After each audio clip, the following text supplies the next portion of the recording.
छुके छोड़ देना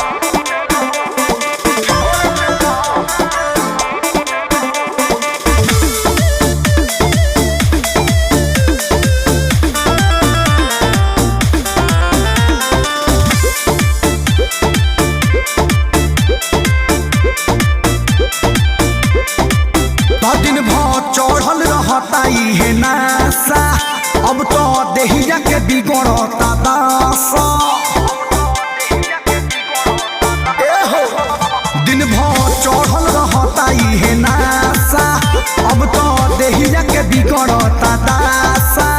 सुनो 2 मिनट के मिलन हानि हो गइल तो छुके छोड़ देला छोड़ देला देह पानी पानी हो गइल ये राजा पहले से बेसी परेशानी हो गई तो छुके छोड़ देला देह पानी पानी हो गइल ये जानू पहले से बेसी परेशानी हो गई।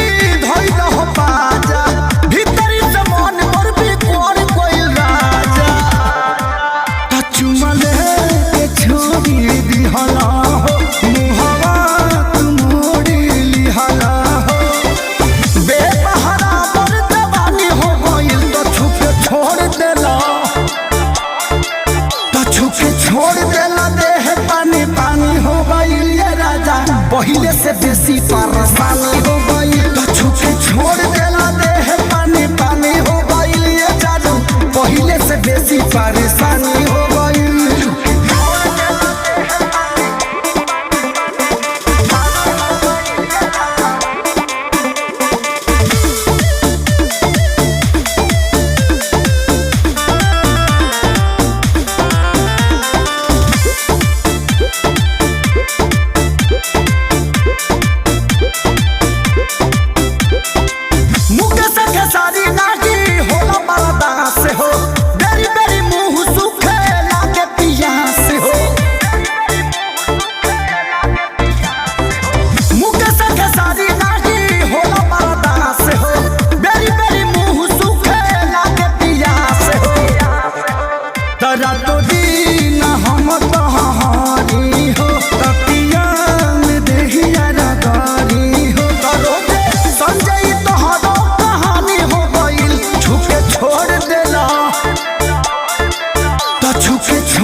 पहले से बेसी परेशानी हो गई तो छुके छोड़ देला।